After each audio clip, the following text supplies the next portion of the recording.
Picture a group of early humans moving across an open savanna somewhere in East Africa. The time is roughly 2 million years ago. The group is small, maybe 8 or 10 individuals, a mix of adults and juveniles, moving in the loose, coordinated way that social primates move when they have somewhere to be but are also paying attention to everything around them. They are being followed, not ambushed, not stalked in the immediate predatory sense of a lion about to charge. Something is keeping pace with them at a distance, visible in the grass to one side, occasionally moving ahead, occasionally falling behind, maintaining a position relative to the group that is deliberate and consistent. A spotted hyena. Maybe two. The humans know the hyenas are there. The hyenas know the humans know. And yet, neither party breaks the arrangement. The humans keep moving. The hyenas keep following. This scene, reconstructed from behavioral ecology in the fossil record, represents something that most people who think about ancient human-predator relationships entirely miss. The popular imagination of prehistoric human existence is dominated by the threat scenario. Humans huddled at fires, terrified of the darkness, constantly vulnerable to the teeth and claws of a dangerous world. And that threat was real. But the relationship between ancient humans and the large predators of the Pleistocene was not simply a relationship of prey and predators, not a straightforward hierarchy where humans were at the bottom hoping not to be noticed. It was messier, more dynamic, more ecologically complex, and in some respects more interesting than that. Because predators were following ancient humans in daylight, not always to eat them, sometimes to use them. Here is the full story of why and what it reveals about the ecological position of early humans in the Pleistocene world. An ecological position that was far stranger and far more ambiguous than the standard narrative of vulnerable early humans surviving, despite constant predation actually captures. Start with what kind of animal a large predator is and what decisions it is actually making when it follows something.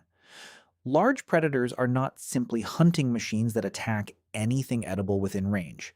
They are sophisticated ecological calculators, constantly assessing the cost-benefit ratio of different behavioral options, allocating energy and risk toward activities with positive expected outcomes and away from activities that are likely to cost more than they return. Predators that attack randomly and without strategic assessment are predators that expend enormous energy on failed hunts, risk injury from prey animals defending themselves, and die young. The predators that survived across millions of years of evolution are the ones whose behavioral strategies were refined by selection toward efficiency. Hunting when the odds favor success, avoiding conflict when the odds don't, scavenging when the opportunity presents itself, and using information from the environment to direct their energy toward the highest return options available. Following a group of other animals is a recognized foraging strategy in multiple predator species. The logic is straightforward. Other animals often know where food is or are in the process of finding it. Following them is a way of acquiring information that would otherwise require independent search, a kind of outsourced intelligence gathering that saves the predator's own energy while potentially directing it toward resources it wouldn't have found on its own. This following behavior, called kleptoparasitism when it ends in stealing a kill, and simply information parasitism when it is used for location information, is documented extensively in modern carnivore ecology. Spotted hyenas follow African wild dogs to steal kills. Ravens follow wolves. Smaller predators follow larger ones.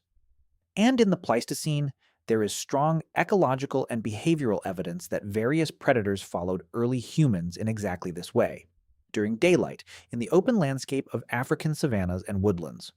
Why specifically in daylight? This is one of the key details in the story, and it has a specific explanation that reveals something important about the ecological niche early humans occupied. Large African predators, lions, leopards, the ancestral spotted hyena, the various saber-toothed cats present in the Pleistocene, are predominantly nocturnal or crepuscular hunters. The specific visual and sensory adaptations that make them effective hunters, the tapetum lucidum that enhances night vision, the forward-facing eyes optimized for detecting movement, are most advantageous in low-light conditions.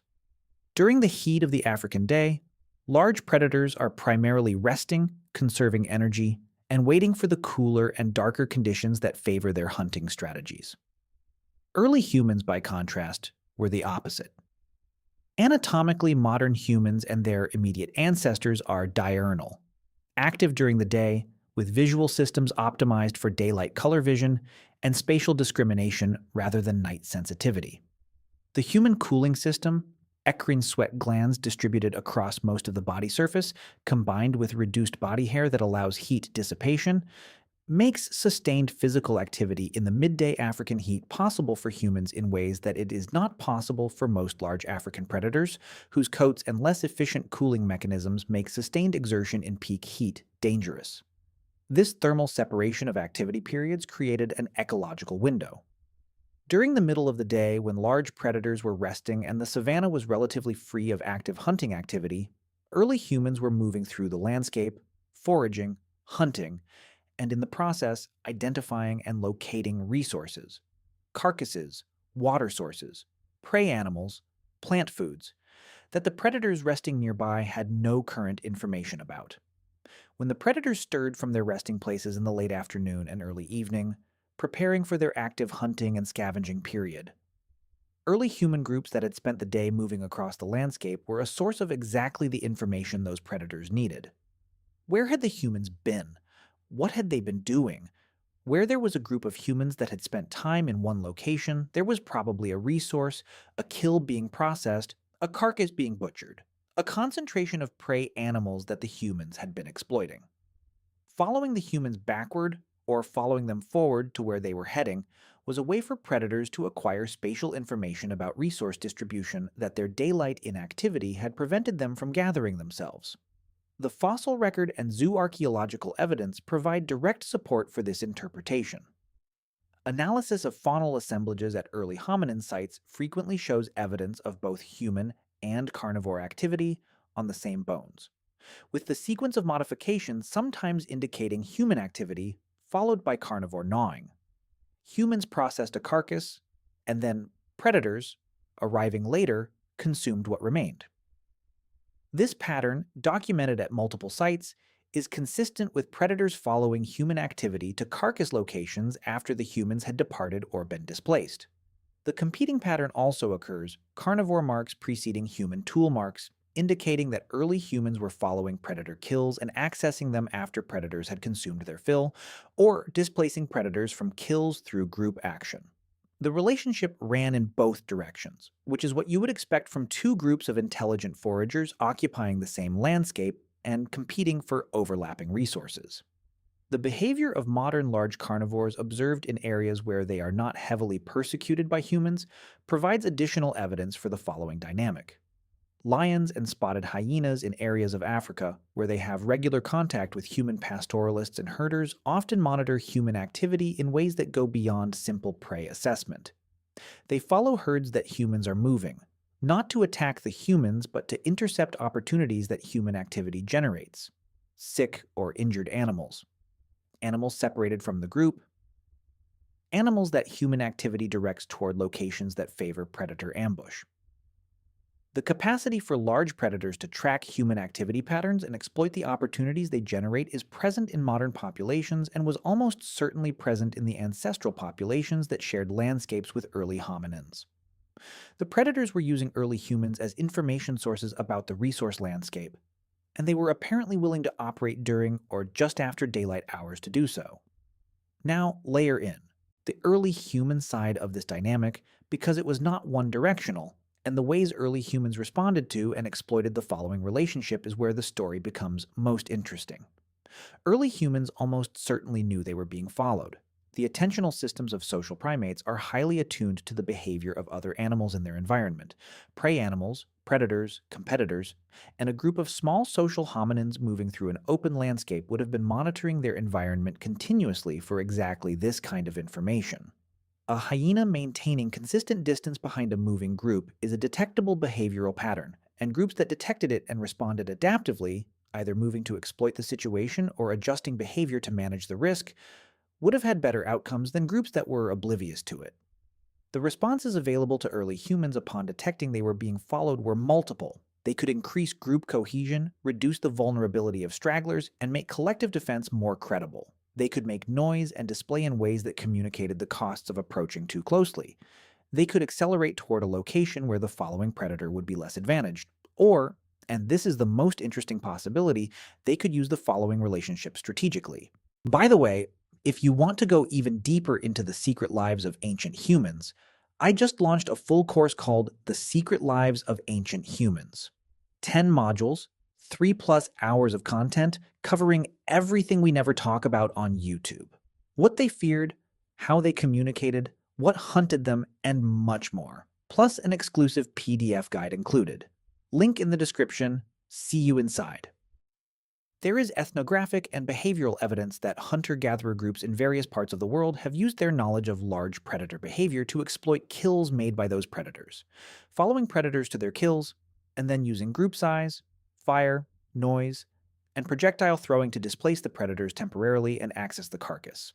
This practice, called confrontational scavenging or power scavenging, is documented in historical accounts of various African and Asian hunter-gatherer groups and has been argued to be a significant source of animal protein for early hominins before reliable hunting technology made active hunting more efficient. The following dynamic was therefore potentially bidirectional in a strategic sense.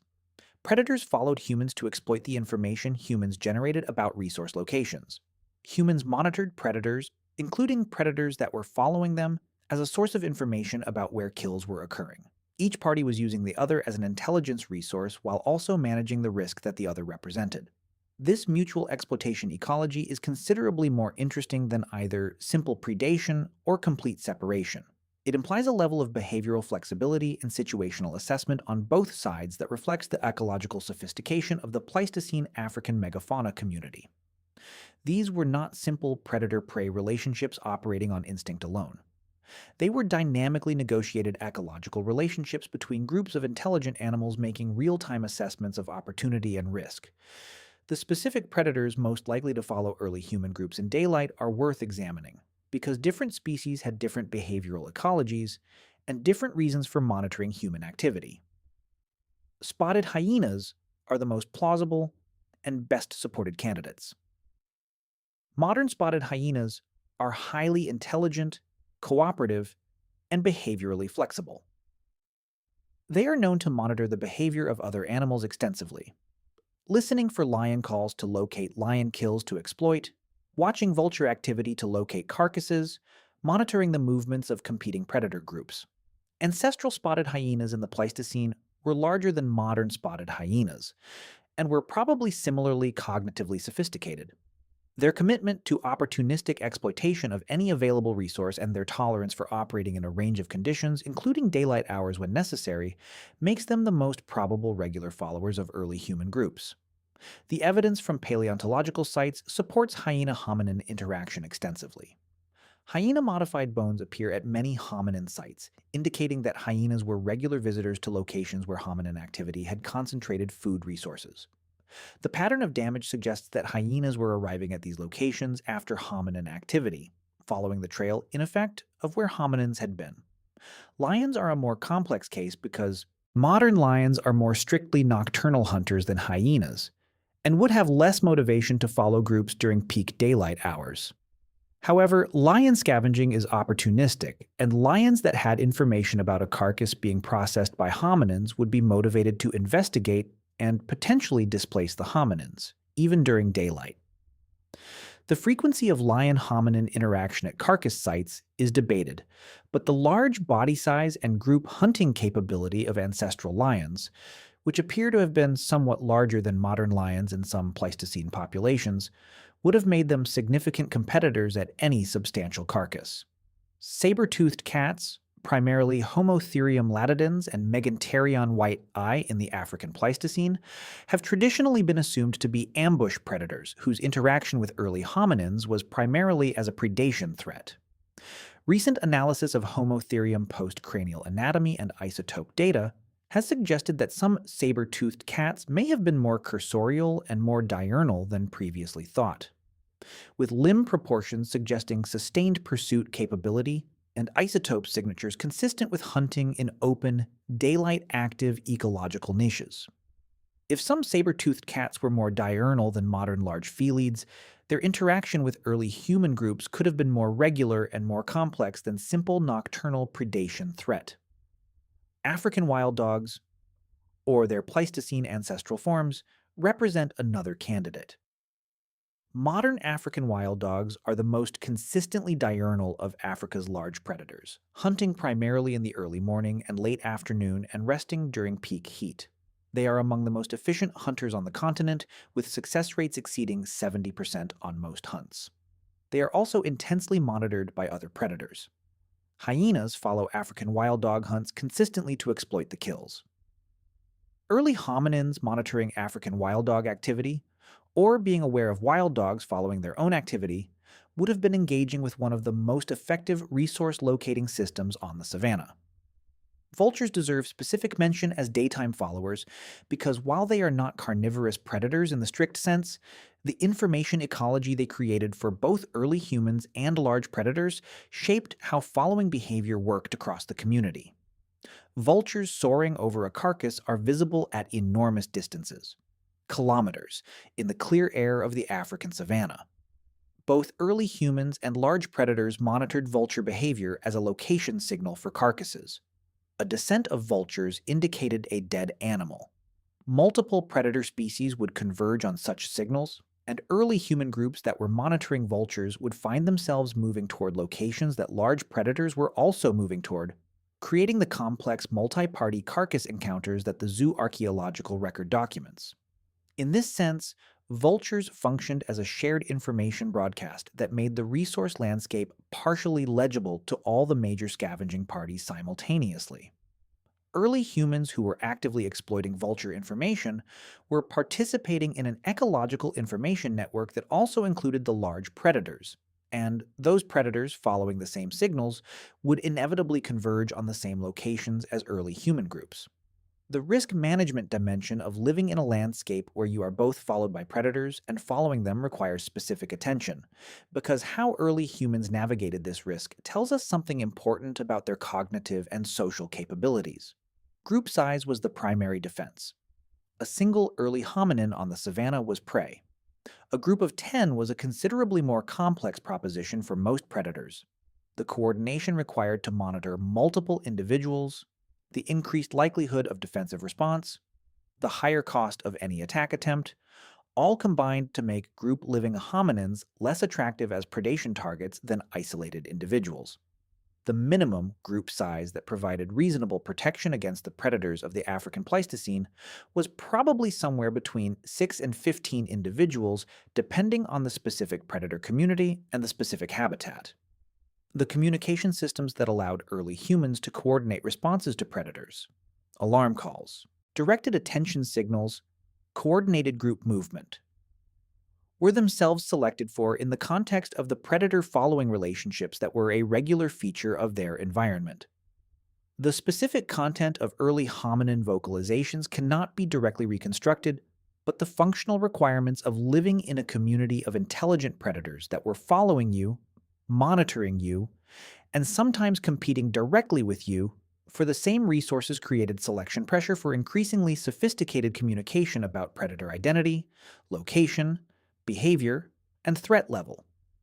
The use of fire, which becomes more consistent in the archaeological record starting roughly 1 million years ago and near universal in hominin sites by 400,000 years ago, would have changed the following dynamic substantially. Fire at night is both a deterrent to nocturnal predators and a powerful location signal visible over long distances. A hominin group maintaining a fire at a campsite was broadcasting their location to every nocturnal predator in the area, which sounds disadvantageous until you consider that the fire itself was an effective deterrent and that predators that were already monitoring the group's daytime activity were following it to the camp anyway. The fire relationship with large predators may have been more nuanced than simple deterrence. Wildfires, which are a natural feature of African savanna ecosystems, produce specific ecological dynamics, driving animals from the burning area and concentrating others at fire edges where the exposed and fleeing prey animals are easier to catch. Predators follow wildfires for exactly this reason, and early hominin use of fire, controlled or uncontrolled, may have exploited the same fire edge concentration of prey that made wildfires attractive to large predators. Hominins using fire to drive or concentrate prey were creating local concentrations of prey animals that would attract the same carnivore community that followed wildfire events. The relationship between early humans and the following predators was, in summary, an ecological relationship of considerable complexity that operated on multiple simultaneous levels.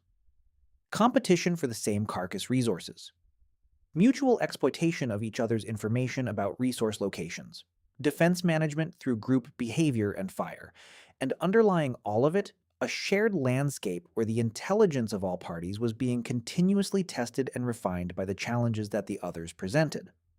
The modern human fear of predators, the instinctive alarm response to large animal movement, the specific fear of being watched from darkness, the attentiveness to sounds that might indicate a large animal nearby, is a nervous system calibrated by millions of years of exactly this kind of relationship.